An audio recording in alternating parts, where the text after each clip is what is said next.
ईश्वर बोले, हे सनत कुमार, करोड़ पार्थिव लिंगों के महात्म्य तथा पुण्य का वर्णन नहीं किया जा सकता। जब मात्र एक लिंग का महात्म्य नहीं कहा जा सकता तो फिर करोड़ लिंगों के विषय में कहना ही क्या। मनुष्य को चाहिए कि करोड़ लिंग निर्माण असमर्थता में 1,00,000 लिंग बनाए या 1000 लिंग या 100 लिंग ही बनाए, यहाँ तक कि एक लिंग बनाने से भी मेरी सन्निधि मिल जाती है। षडाक्षर मंत्र से 16 उपचारों के द्वारा भक्तिपूर्ण मन से भगवान शिव की पूजा करनी चाहिए। गृह यज्ञ के साथ उद्यापन करना चाहिए, उसके बाद होम करना चाहिए और ब्राह्मणों को भोजन कराना चाहिए। हे सनत कुमार, इस अनुष्ठान को करने वाले की अकाल मृत्यु नहीं होगी।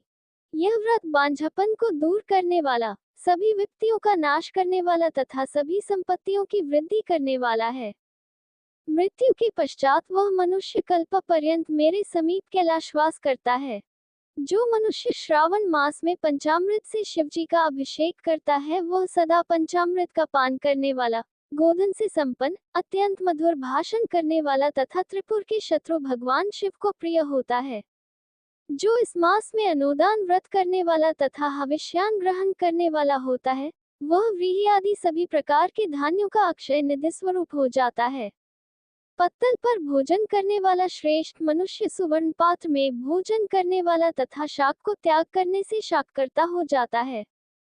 श्रावण मास में केवल भूमि पर सोने वाला कैलाश में निवास प्राप्त करता है। इस मास में एक भी दिन प्रातः स्नान करने से मनुष्य को 1 वर्ष स्नान करने के फल का भागी कहा गया है। इस मास में जितेंद्रिय होने से इंद्रिय बल प्राप्त होता है।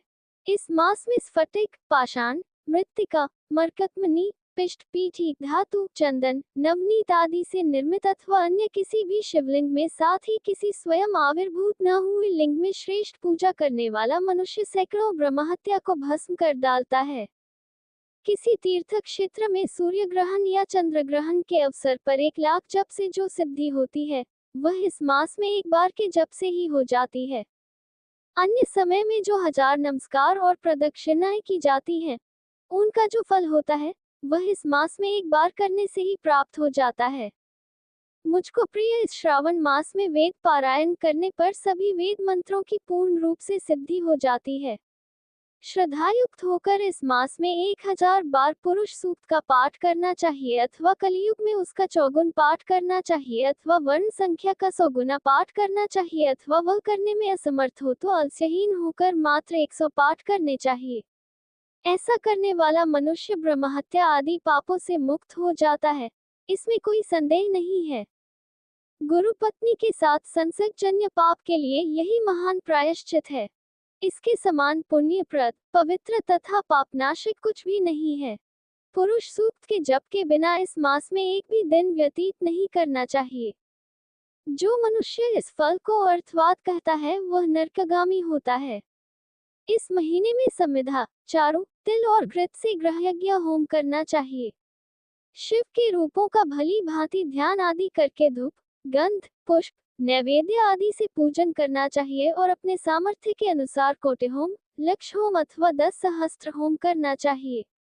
व्याहृतियों ओम भूः, ओम भुवः, ओम स्वः के 7 तिलों के द्वारा भी यह गृहयज्ञ नामक होम किया जाता है।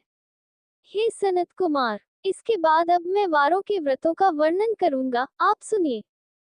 हे अंग, उनमें सर्वप्रथम मैं आपको रविवार का व्रत बताऊंगा। इस संबंध में लोग एक प्राचीन इतिहास को कहते हैं। प्रतिष्ठानपुर में सुकर्मा नामक एक द्विज था। वह दरिद्र, कृपण तथा भिक्षावृत्ति में लगा रहता था। एक बार वह धान्य मांगने के लिए घूमते घूमते नगर में गया।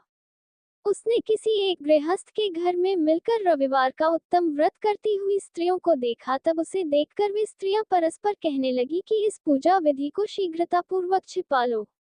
इस पर वह विप्र उन स्त्रियों से बोला, हे श्रेष्ठ स्त्रियों, आप लोग इस व्रत को क्यों छिपा रही हैं? समान चित्त वाले सज्जनों के लिए परमार्थ ही स्वार्थ है। मैं दरिद्र तथा दुखी हूँ। इस श्रेष्ठ व्रत को सुनकर मैं भी इसे करूंगा, अतः आप लोग इस व्रत का विधान व फल अवश्य बताएं। स्त्रियां बोली, हे द्विज, इस व्रत के करने में आप उन्माद तथा प्रमाद करेंगे अथवा भूल जाएंगे अथवा इसके प्रति अभक्ति या अनास्था रखने लगेंगे, अतः आपको यह व्रत कैसे बताऊं? उनकी यह बात सुनकर उनमें जो एक प्रौढ़ा स्त्री थी वह उस ब्राह्मण से व्रत तथा व्रत की विधि बताने लगी। हे ब्राह्मण, श्रावण मास के शुक्ल पक्ष के प्रथम रविवार को मौन होकर उठ करके शीतल जल से स्नान करें। उसके बाद अपना नित्य कर्म संपन्न करके पान के एक शुभ दल पर रक्त चंदन से सूर्य के समान पूर्ण गोलाकार 12 परिधियों वाला सुंदर मंडल बनाएं। उस मंडल में रक्त चंदन से संज्ञा सहित सूर्य का पूजन करें।